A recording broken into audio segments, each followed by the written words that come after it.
오늘 본문은 안식일에 대한 논쟁을 다루고 있습니다. 안식일은 유대인에게 있어서 굉장히 엄격하게 다뤄졌던 율법의 한 부분입니다. 출애굽기 20장에서 하나님께서 이스라엘 백성에게 십계명을 주시는데 이 안식일에 대해서 말씀하실 때 이러한 내용을 말씀하십니다. 일곱째 날은 내 하나님 여호와의 안식일인즉 너나 내 아들이나 내 딸이나 내 남종이나 내 여종이나 내 가축이나 내 문 안에 머무는 객이라도 아무 일도 하지 말라. 이는 엿새 동안에 나 여호와가 하늘과 땅과 바다와 그 가운데 모든 것을 만들고 일곱째 날에 쉬었음이라. 그러므로 나 여호와가 안식일을 복되게 하여 그날을 거룩하게 하였느니라 라고 말씀하셨습니다. 그리고 출애굽기 31장 14절에서 15절 말씀을 또 보시면 이 아무 일도 하지 말아라, 이 안식일에는 아무 일도 하지 말아라 라는 이 내용을 더 이제 엄격하게 말씀하시는데, 너희는 안식일을 지킬지니 이는 너희에게 거룩한 날이 됨이니라. 그날을 더럽히는 자는 모두 죽일지며 그날에 일하는 자는 모두 그 백성 중에서 그 생명이 끊어지리라. 엿새 동안은 일할 것이나 일곱째 날은 큰 안식일이니 여호와께 거룩한 것이라. 안식일에 일하는 자는 누구든지 반드시 죽일지니라. 이렇게 말씀하십니다. 유대인들이 안식일을 굉장히 엄격하게 준수하였는데 전혀 근거가 없이 그냥 그들만의 어떤 습관, 그들만의 전통을 따라서 이 안식일을 이렇게 엄격하게 준수했던 것은 아니었다라는 것입니다. 성경도 이 안식일에 대해서 굉장히 엄격하게 우리에게 말씀하고 있습니다. 이 안식일에 대한, 그리고 이 주일에 대한 성경의 엄격함은 오늘 우리에게도 여전히 적용되고 있으며, 우리는 하나님께서 십계명 제4계명을 통해 이 안식일 준수를 영원한 도덕법으로 제정하셨다라는 사실을 무겁게 받아들여야 합니다. 하나님은 십계명의 제4계명을 주실 때 출애굽기 20장에서는 창조를 근거로 하여서 내가 창조주이니 내가 이렇게 창조하였으니 안식일을 지킬 것이다, 지켜라 라고 이렇게 명령하셨고, 신명기 5장에서는 내가 너희를 애굽에서 인도하여 냈으니 그 하나님의 이 구속을 근거로 하여서 안식일을 지켜라 라고 이렇게 명령하십니다. 이렇게 성경은 우리에게 창조와 구속을 근거로 하여서 이 안식일을, 주일을 지켜야 한다라고 명령하고 있습니다. 하나님은 6일 동안에 모든 것을 완벽하게 창조하셨습니다. 그리고 그 모든 것을 완벽하게 창조하신 후 쉬셨습니다. 그런데 하나님은 피로를 느끼시거나 또 지치시는 분이 아니십니다. 그래서 하나님께는 안식이 필요 없습니다. 필요가 없으시지만 하나님은 6일 동안 창조하시고 7일째 되는 날에 안식하셨습니다. 그러면서 이러한 창조의 원리, 6일 동안은 열심히 일하고 수고하고 또 7일째는 안식하는 이 창조의 원리를 제정하셨고, 그 창조의 원리와 질서 가운데 안식하시면서 그 안식에 대한 본을 우리에게 보여주셨습니다. 그렇게 우리에게 안식을 명령하신 것이죠. 또한 하나님은 쉼 없이 일하며 애굽의 노예로 살고 있었던 이스라엘을 자유민으로 불러내십니다. 그들을 종의 노예에서, 애굽의 노예에서 불러내시면서 그들을 자유민으로, 자유한 자들로서 하나님께서 불러내셨습니다. 그리고 하나님이 정하신 대로 안식하게 하셨습니다. 안식이 없던 자들을 불러내셔서 하나님의 그 창조의 원리가 적용되는 그런 어떤 그 하나님의 정하신 대로의 안식을 그들에게 주심으로써 하나님을 인정하고 하나님을 의지하는 삶을 살게 하셨습니다. 안식일을 구속과 관련하여 이해하는 것은 십계명 서문을 통해서도 우리는 확인할 수 있습니다. 우리가 매주 십계명을 낭독할 때 우리가 처음에 십계명 서문을 제가 낭독을 합니다. 나는 너를 애굽 땅 종되었던 집에서 인도하여 낸 내 하나님 여호와니라 라는 이 십계명의 서문, 그 서문에 선언이 있기 때문에 10가지의 계명이 우리에게 의미가 있는 것입니다. 이 선언이 없다라면 이 뒤에 있는 10가지의 계명은 우리와 관계가 없는 부분이 될 수도 있다라는 것이죠. 하나님께서 우리의 하나님이시고 우리는 그의 백성이라는 것이 먼저 선언되는 것입니다. 나는 너를 애굽 땅 종되었던 집에서 인도하여 낸 내 하나님 여호와니라. 너의 하나님 여호와다. 너희는 내 백성이다. 라는 이 선언이 있기에 이 뒤에 있는 10가지의 계명이 우리에게 의미가 있고 또 그 법이 우리에게 하나님의 백성된 우리에게 적용이 되고 또 효력이 나타나게 되는 것입니다. 이제 애굽의 종, 사망의 종, 죄의 종이 아니라 너희는 내 백성이니 그러므로 나 외에는 다른 신들을 내게 두지 말라. 그러므로 우상을 만들어 섬기지 말라. 그러므로 하나님의 이름을 망령되게 부르지 말라. 그러므로 안식일을 기억하여 거룩히 지키라. 라고 하는 이 명령이 우리에게 주어지고 있는 것입니다. 그렇게 안식을 잃어버렸던 이스라엘을 출애굽을 통해 구속하시어 하나님의 백성이라는 정체성을 회복하시고 하나님의 율법을 주심으로 애굽의 권력과 애굽의 법이 아니라 하나님의 주권과 하나님의 법에 통제받는 하나님의 백성으로 삼으셔서 그 하나님의 창조 질서인 안식을 누리게 하시는 것입니다. 안식은 그저 누적된 피로를 푸는 것만을 말하지 않습니다. 물론 그것은 아주 중요한 그리고 필요한 부분입니다. 지난 한 주의 피로를 해소하고 다가오는 한 주를 맞이하는 그 육체의 쉼은 안식일에 누려야 할 아주 중요한 부분입니다.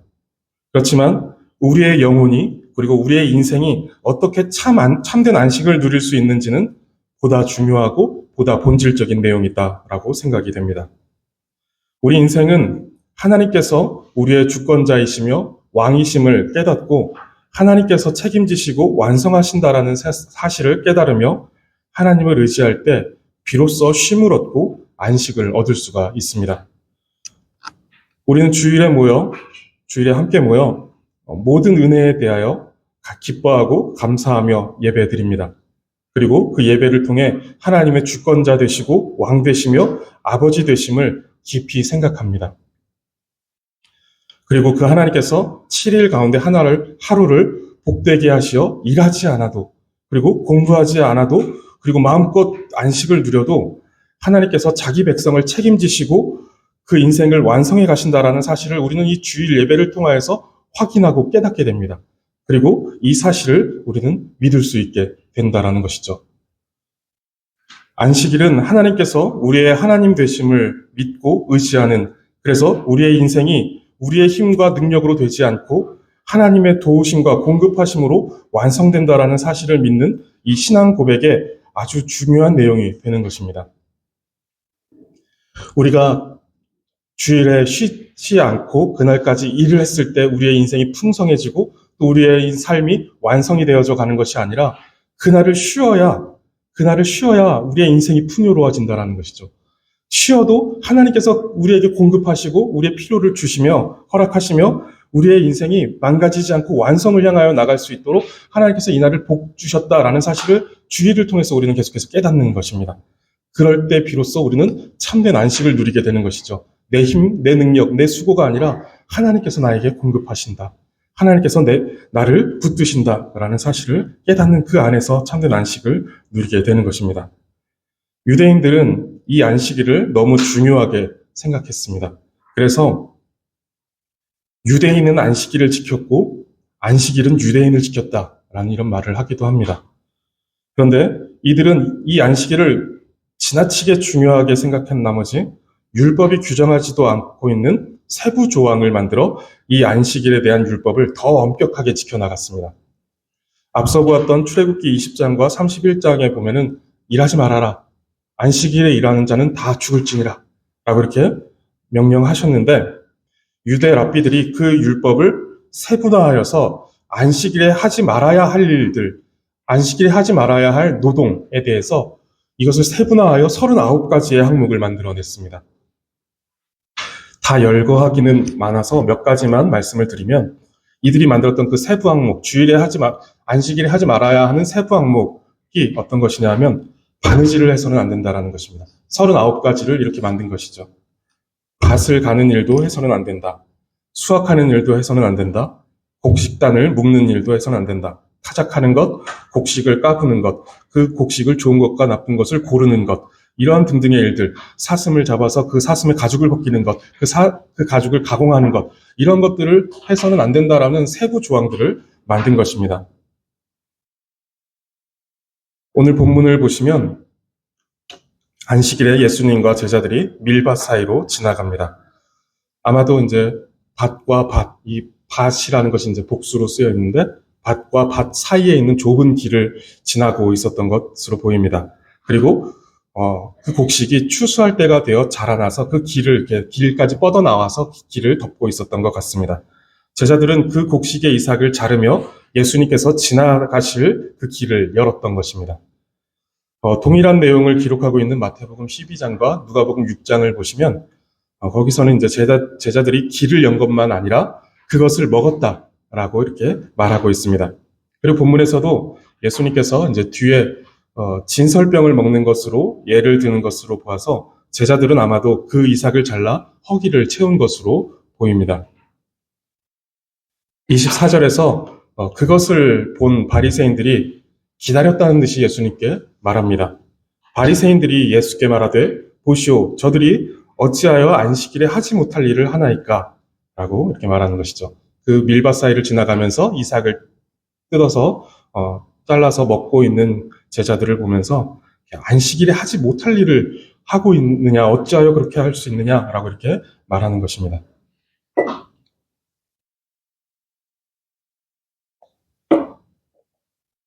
이 24절에 우리말 성경에는 드러나지 않는데 이 바리새인들이라고 할 때 헬라어로는 이게 호이라는 정관사가 붙어 있습니다. 그래서 그 바리새인들이, 그러니까 이 바리새인들이 누구인지를 정확히 알려주고 있는 것이죠. 그래서 그 바리새인들이라고 알려주는데 16절에 등장하여 예수님께서 세리와 죄인들과 함께 식사를 하시는 것을 보고 어찌하여 세리와 죄인들과 함께 먹는가라고 말했던 그 바리새인과 서기관들을 가리키는 것입니다. 이들이 또다시 예수님께 나와서 그 예수님의 제자들의 흠을 잡고 있다라는 것을 말해주고 있는 것이죠. 아마도 이들은 계속해서 예수님을 따라다녔던 것 같습니다. 그 바리새인들의 직무 가운데 하나도 아마 그런 것이었을 것입니다. 그들이 생각할 때 그 이스라엘의 거룩성을 유지하기 위해서 누군가 나와서 어떤 종교적인 활동을 한다든가 무엇을 할 때 그 사람에 대해서 파악해야 되는 것이 바리새인들의 역할 가운데 하나이기도 했습니다. 어찌되었든 이들은 계속해서 예수님과 제자들을 따라다녔을 것이고 또 예수님께서 지금 제자들과 함께 이 이삭을 잘라서 먹고 있는 일들을 보게 된 것입니다. 이들은 안식일임에도 안식을 누리지 않고 예수님과 제자들을 따라다니면서 흠을 찾고 있습니다.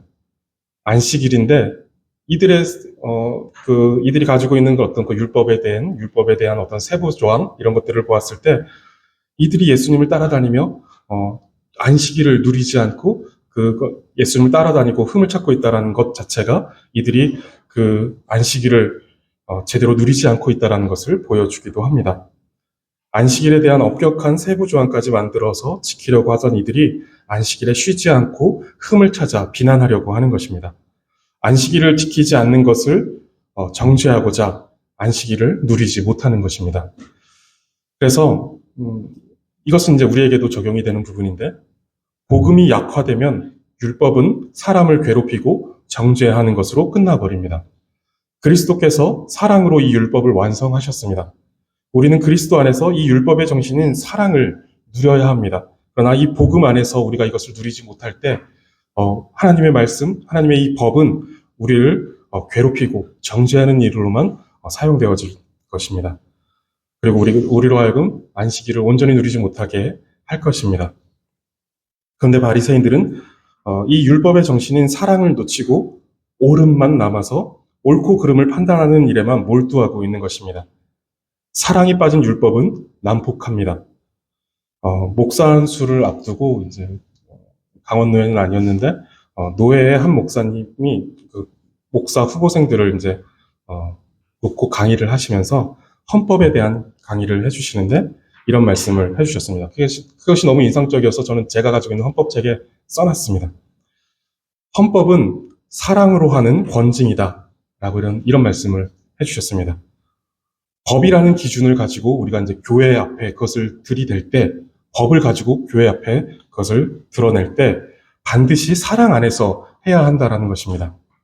이 헌법이 사랑을 포함하지 않으면 이것이 너무 날카로워서 사람을 죽이는 일에 사용될 것이다 라는 것이겠죠.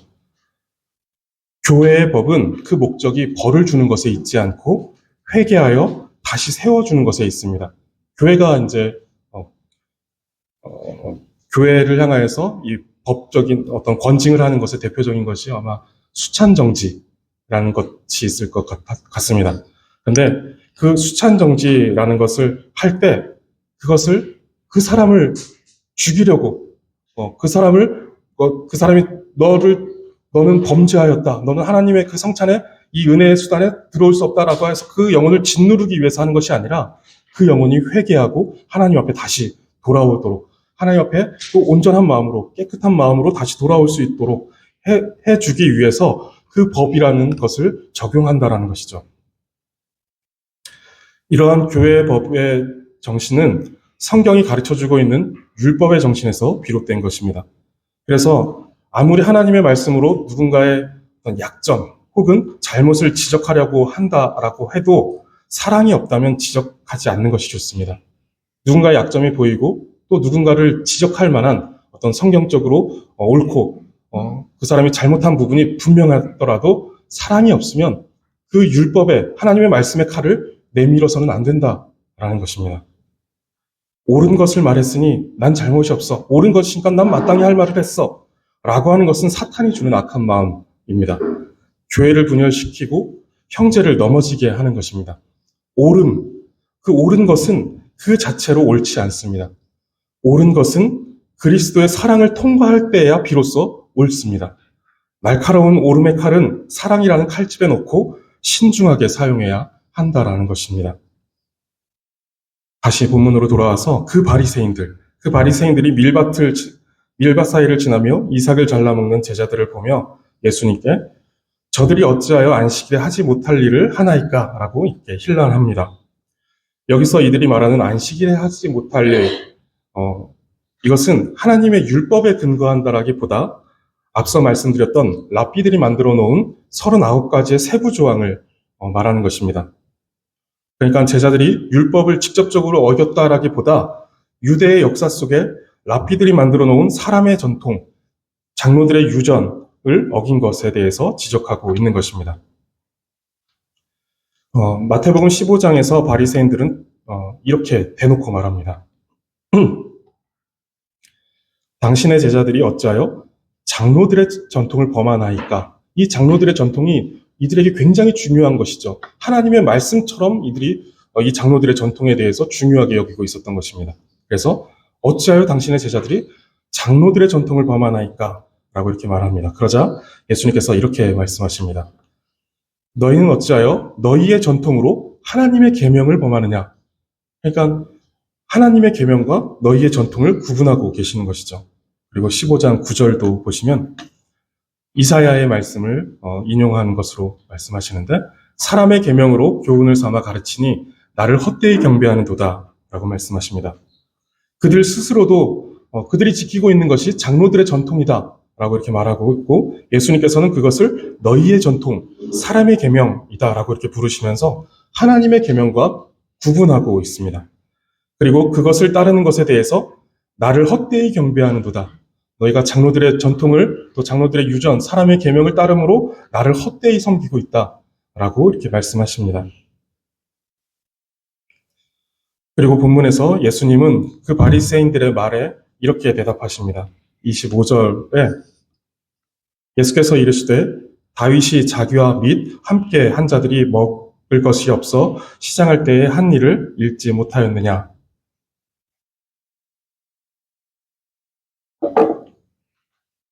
예수님은 바리새인들에게 이제 대답하실 때 자주 사용하시는 문구가 하나가 있는데 읽지 못하였느냐라는 것입니다. 그 바리새인들은 율법에 능통한 자들이고 또 구약을 열심히 읽었던 그리고 연구하던 사람들이었습니다. 유대 사회에서 그것을 모르는 사람은 아무도 없었을 것입니다. 그런데 예수님은 종종 너희가 읽지 못하였느냐, 너희가 듣지 못하였느냐라고 말씀하시면서 읽어도 읽지 못하고 들어도 듣지 못하는 맹인이고 귀머거리임을 꼬집으시는 것입니다. 우리가 성경을 읽고 신앙서적도 읽고 또 설교도 듣지만 여러 가지 여전히 자기 의로 가득 차고 탐욕스러움이 우리의 삶을 지배하고 있다면 예수님께서 우리에게도 똑같이 말씀하실 것입니다. 그때 내가 얼마나 열심히 했는데 감히 나한테 이런 말을 하느냐, 이런 자세를 우리는 버려야 합니다. 그런 자세를 바리새인들은 버리지 않았죠. 그리고 그런 자세를 버리지 않고 여전히 교만한 가운데 있었던 이들이 어떻게 됐는지 다음 주 본문에서 우리가 보게 될 텐데, 미리 보시면 3장 6절에 바리새인들이 나가서 곧 헤롯 당과 함께 어떻게 하여 예수를 죽일까 의논하니라 라고 말씀합니다. 내가 얼마나 열심이고 내가 얼마나 헌신적이고 내가 얼마나 경건에 힘쓰는데 이런 자기 열심과 자기 의를 버리지 못하고 있다면, 바리새인들이 예수님을 죽이려고 했듯이 그런 사람들은 자기 의로 가득 차서 그리스도의 몸된 교회를 죽이려고 할 것입니다. 너희가 읽지 못하였느냐? 너희가 듣지 못하였느냐? 라고 하는 이런 음성이 성경을 통해서나 또는 이 하나님의 말씀이 선포되어지는 이 설교를 통해서나 들려질 때, 그때 내가 얼마나 열심인데 라고 하는 이런 교만한 자세를 유지하지 마시고 겸손하게 깨닫게 하여 주시옵소서. 듣지 못하였느냐? 제가 이해하지 못했사오니 깨닫게 하여 주시옵소서라고 무릎 꿇고 하나님께 엎드려야 합니다. 그래야 우리는 예수를 죽이려고 교회를 허물려고 하는 그런 악한 의도와 교만한 마음이 우리 가운데서 사라질 수 있습니다. 예수님은 바리새인들에게 다윗의 예를 들어서 설명하십니다. 사무엘상 21장의 내용인데, 다윗이 블레셋의 골리앗을 쓰러뜨립니다. 그러면서 이스라엘이 전쟁에서 승리하면서 돌아오는데, 그때에 이스라엘 백성들이 사울 왕보다 다윗을 더 높이죠. 사울이 죽인 자는 천천히요, 다윗은 만만히로다 라고 하면서 다윗을 더 높임으로 인해서 사울의 마음에 다윗을 향한 그 시기심이 생겨나기 시작합니다. 그리고 사울은 다윗을 죽이려고 합니다. 그런데 마음대로 그것이 되지 않자 사울은 점점 미치광이가 되어갑니다. 다윗은 사울을 피해 도망가는데 허겁지겁 도망하다 보니 아무런 채비도 없이 도망하게 되었고, 극심한 허기를 달래고자 제사장을 찾아갑니다. 그때 제사장은 일반 음식, 누구나 먹을 수 있는 일반 음식이 없어서 그것을 내어주지 못하고 성전에 놓은 진설병이라는 이 떡을 내어줍니다. 진설병을 내어줍니다. 그 진설병은 매 안식일마다 새 것으로 진설하는데, 새 떡을 이제 진설하면 진한 떡이 나오겠죠. 새 떡을 올릴 때 그 올려져 있었던 떡을 그 떡이 나올 텐데, 그 떡은 레위기 24장 9절을 보시면 아론과 그의 자손이 거룩한 곳에서 먹도록 되어 있습니다. 그런데 제사장이 다윗과 그 일행에게 그 떡을 건네주고 있는 것입니다. 레위기에서 분명히 그 떡, 그 진설되어 있는 그 성전 안에 있는, 그 성소 안에 있는 이 떡은 아론과 그의 자손에게 돌리고 그것을 거룩한 곳에서 먹을지니 라고 분명히 명시하고 규정하고 있는데, 그 떡을 지금 다윗과 그 일행에게 주고 있는 것입니다. 오늘 본문에서 또 보면 예수님도 그것을 알고 계십니다. 그 떡은 제사장 이외에는 먹어서는 안 된다라고 이렇게 말씀하시죠. 그런데 지금 그것이 허용되고 있는 예를 보여주고 있는 것입니다. 다윗이 진설병을 먹었고 또 제사장이 그 진설병을 다윗에게 내어준 것에 대해서 성경 어디에도 그것에 대해서 분명히 레위기에 있는 이 말씀을 어긴 것임에도 불구하고 성경 어디에도 그것을 정죄하거나 하나님께서 그 내용을 가지고 벌하신 내용이 나오지 않습니다. 그리고 오히려 이것에 대해서 예수님께서는 오늘 본문에서 그것이 허용되고 있다라는 것을 말씀하고 있습니다. 다윗이 무슨 특혜를 받은 것이 아닙니다. 이것이 다윗이 특혜를 받은 것이다 라고 한다면 하나님의 공의에 대해서 오점이 남을 것입니다. 그러나 그것이 다윗이 특혜를 받은 것이 아닙니다. 예수님은 지금 바리새인들이 구약을 그렇게 열심히도 읽으면서 읽어내지 못한 율법이 가진 율법의 본질적인 정신에 대해서 말씀하시고자 하는 것입니다. 극도로 굶주린 상태 속에 찾아온 다윗에게 다른 먹을 것이 없었던 제사장이 진설병을 내어준 것은 율법을 표면적으로 그리고 문자적으로 적용시킨다라면 해서는 안 되는 일입니다. 그러나 제사장은 그것을 그렇게 표면적으로 문자적으로 적용하지 않았고 율법의 본질적인 정신, 즉 사랑과 자비의 정신을 가지고 적용하였습니다. 사람을 살리는 율법, 사람을 세우는 율법의 어떤 이 정신을 가지고 적용하고 있는 것이죠. 그리고 하나님도 그것에 대해서 허용하고 계시다라는 것이 이제 성경 전반에서 우리가 확인할 수 있는 내용이고, 예수님은 그것이 율법의 본질적인 정신이다 라는 것을 이제 우리에게 알려주시는 것입니다. 사실은 율법에서도 남의 밭에 들어가 이삭을 잘라먹는 일은 허용되어 있었습니다. 신명기 23장 24절과 25절을 보시면, 내 이웃의 포도원에 들어갈 때에는 마음대로 그 포도를 배불리 먹어도 된다 라고 말씀하십니다. 그런데 그릇에 담아서 나오는 것에 대해서는 허용하지 않으십니다. 내 이웃의 곡식밭에 들어갈 때에는 내가 손으로 그 이삭을 따도 되느니라. 그러나 내 이웃의 곡식밭에 낫을 대지는 말지니라. 도구를 사용하여서 많은 것들을 따서 가지고 나오는 것에 대해서는 허락하지 않으십니다. 가난한 자와 나그네들을 위한 그 자비를 율법 안에 두고 계시는 것입니다. 그러나 유대 랍비들은 더 경건하고 더 엄격하게 그 안식일을 지키겠다라고 이러한 것들에 대해서, 이 자비와 사랑에 대한 부분에 대해서는 간과하고 있는 것입니다. 그 율법의 적용을 사람을 살리고 사람을 위하는 방식이 아니라 사람을 죽이고 사람을 정죄하여 넘어뜨리는 방식으로, 그러한 방향으로 하고 있는 것입니다. 하나님이 정하시고 의도하신 방법대로 이 율법을 사용하고 있지 않은 것이죠. 그래서 예수님은 27절에서 안식일에 대한 하나님의 본래적인 의도, 이 율법이 가지고 있는 본래적인 정신, 본질적인 정신에 대해서 예수님은 정리하여 말씀하십니다. 또 이르시되 안식일이 사람을 위하여 있는 것이요 사람이 안식일을 위하여 있는 것이 아니다.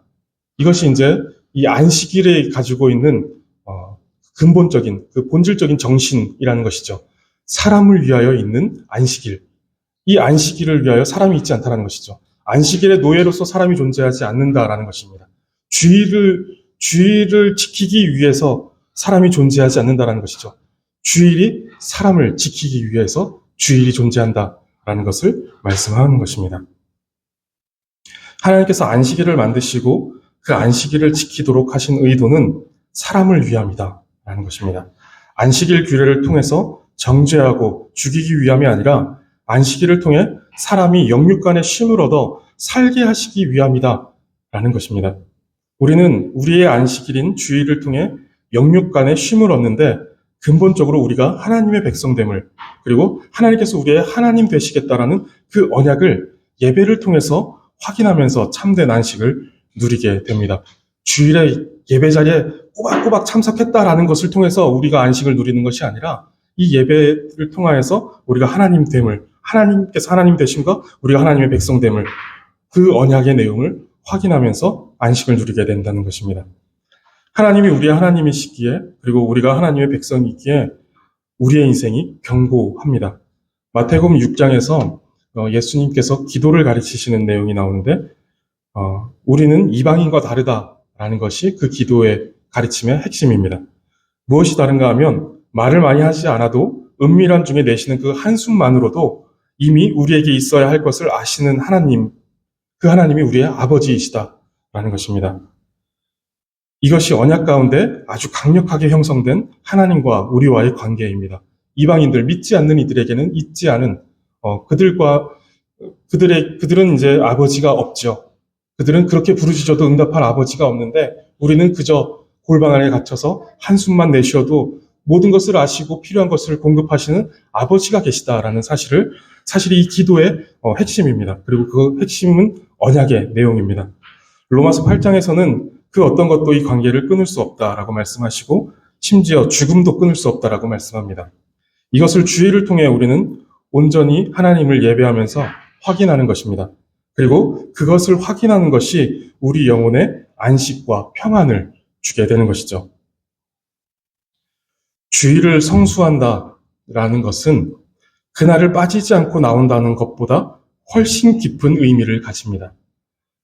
평생 단 한 번도 주일을 빠지지 않고 지켜도 그 속에 있는 본질적인 의미를 생각하지 못한다라면, 하나님이 우리 하나님 되시고 우리가 하나님의 백성 되고 또 우리는 그 안에서 하나님을 의지하여 평안히 쉴 수 있다. 이 안식일에 우리가 평안히 쉴 수 있도록 하나님께서 복 주셨다. 이 날을 복되게 하셨다.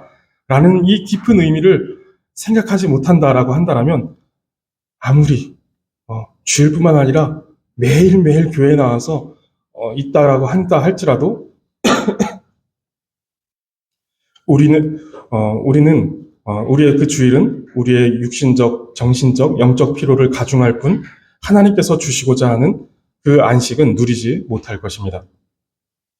어떤 목사님이 이제 바리새인들의 이러한 모습들을 이제 보면서 설교하실 때 이렇게 표현하시더라고요. 저들은 안식일을 안 쉴 날로 만들고 있다라고 이렇게 말씀하십니다. 안식해야 되는 날인데 너무 이런 39가지의 세부 조항을 만들어 놓고 이 날을 너무 지나치게 하나님께서 율법에 새겨놓으신 그 본질적인 정신에서 벗어나서 이 문자적인 표면적인 이 율법에 순종하기 위해서 이들은 쉬지 않는다라는 것이죠. 쉬어야 되는 날에 쉬지 않고 그것에 묶여서 그것의 노예로서 그 안식일을 섬기고 있다라고 하는 것이죠. 우리의 주일은 어떤 모습입니까? 주일을 지킨다라는 것이 무거운 짐이 되어 있지는 않으십니까? 믿음으로 산다라는 것이 우리의 어깨를 무겁게 하고 있지는 않습니까? 그런데 그것은 우리 하나님께서 우리에게 주시고자 하는 것이 아닙니다. 하나님은 우리에게 수고하고 무거운 짐진 자들아 다 내게로 오라 내가 너희를 쉬게 하리라. 나는 마음이 온유하고 겸손하니 나의 멍에를 메고 내게 배우라.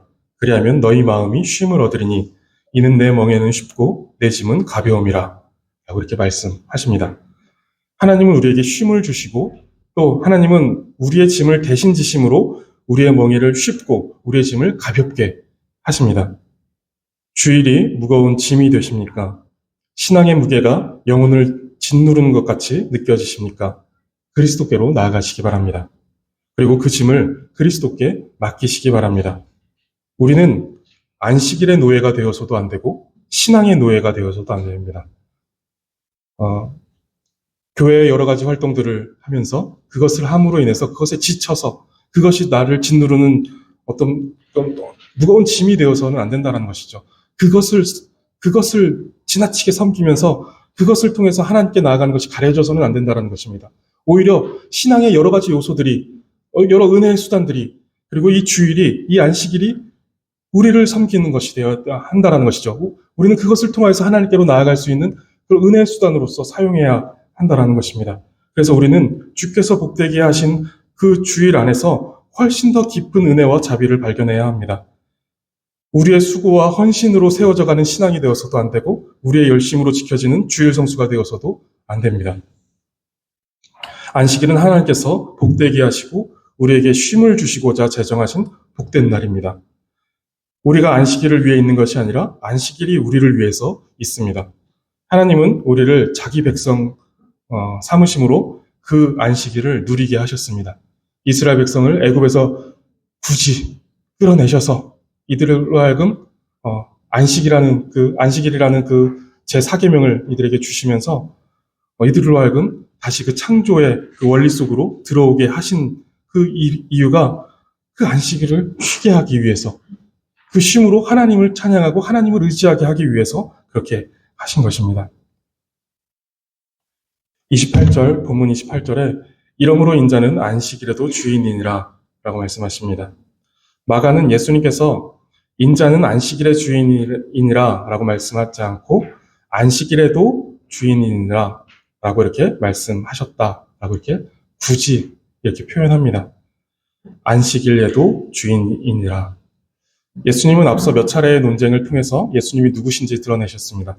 10절에서 인자는 땅에서 죄를 사하는 권세가 있는 분이다 라는 것을 밝히셨고, 또 17절에서 죄인을 부르러 오신 분이다 라는 것을 밝히셨고, 19절에서 22절에서는 새로운 질서로서의 복음을 가지고 오신 혼인집 신랑이다 라는 것에 대해서 밝히셨습니다. 그러니까 예수님께서 누구이신지 지금 마가는 의도적으로 밝히고 있는데, 그런데 죄를 사하는 권세를 가진 분, 죄인을 부르러 오신 분, 새로운 질서를 가지고 오신 신랑, 이런 것들을 드러내시고, 예수님은 또한 안식일에도 주인이시다라고 말씀하시는 거죠. 그 율법, 그 법의 주인이 되신다. 그것을 제정하신 분이시다라는 것에 대해서 또다시 예수님이 누구신가에 대해서 말씀하고 있는 것입니다. 그날을 제정하시고 그날을 유지하시며 그날을 복되게 하사 창조하시고 구원하신 자기 백성에게 안식을 주시며 참되고 영원한 안식까지도 예비하신 분이 예수님이시다. 그분이 하나님이시다. 라는 것을 말씀하시는 것입니다. 안식일의 주인이신 하나님은 안식일을 위하여 사람을 창조하지 않으셨습니다. 하나님은 사람을 창조하신 후 안식일을 제정하셨는데 사람을 위하여 안식일을 제정하셨다는 것입니다. 그리고 오늘 본문에서 예수님은 그것을 명확하게 말씀하십니다. 성도님들, 안식일의 노예가 되지 마시기 바랍니다. 주일의 노예가 되지 마시기 바랍니다. 그리고 나아가서 율법의 노예, 신앙의 노예가 되지 마시기 바랍니다. 안식일이 사람을 위하여 있습니다. 하나님께서 그렇게 제정하셨습니다. 율법도 신앙의 어떤 활동도 또 그 어떤 은혜의 수단도 우리를 짓누르는 무거운 짐이 아니라 우리로 하여금 하나님과 하나님의 영광을 누리도록 하기 위해 하나님께서 만드시고 제정하시고 복 주신 것들입니다. 그리스도 안에서 모든 것에 대하여 자유하시기 바라고 모든 것을 통해 하나님께로 나아가시기를 바랍니다. 복음이 약화되면 율법은 우리를 괴롭게 할 것입니다. 우리가 그리스도에 대해서 또 그리스도께서 그 율법을 어떻게 완성시키셨는지에 대한 그 풍요롭고 풍성한 그 복음의 내용들이 우리 속에서 약화되어질 때 하나님의 말씀, 우리가 하고 있는 여러 신앙의 모습들, 이 주일은 우리를 괴롭게 하는 무거운 짐이 되어질 것이다라는 것입니다. 그러나 복음, 예수 그리스도께서 우리 가운데 자리 잡으시고 또 그 복음이 우리 가운데 풍성하게 있다라고 한다라면 이 모든 것, 이 주일, 여러 은혜의 수단, 그리고 교회에서 하는 여러 신앙의 활동들은 모두 다 우리가 하나님께로 나아가는 그런 복된 수단이 될 것이고 또 그 모든 것들은 우리가 하나님의 백성임을 증명해주는 어떤 삶의 원리로 기능하게 될 것입니다. 안식일의 노예가 아닌 안식일의 주인이신 하나님의 자녀로서 이 안식일을 그리고 주일을 충분히 누리시며 그 복을 누리시는 복된 성도님들 되시기를 바라겠습니다. 기도하겠습니다.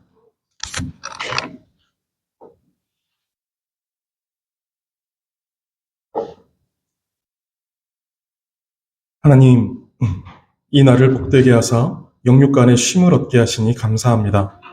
주님 앞에 예배하고 말씀을 들으며 우리의 욕심을 내려놓게 하시고 우리의 욕심과 우리의 수고로 세워지는 인생이 아니라 하나님의 공급하심과 돌보심으로 살아가는 인생임을 고백하며 하나님을 의지하는 주일이 되게 하여 주시옵소서. 우리의 주일이 형식적이고 외식적으로 지키는 종교적인 하루가 되지 않게 하시고 주일을 통해 복 주시고 우리의 영혼을 소생케 하시고 우리를 살리시는 살아계신 하나님을 경험하는 참된 안식이 있는 그리고 영원한 안식을 소망하게 되는 이 복된 하루가 되게 하여 주시옵소서.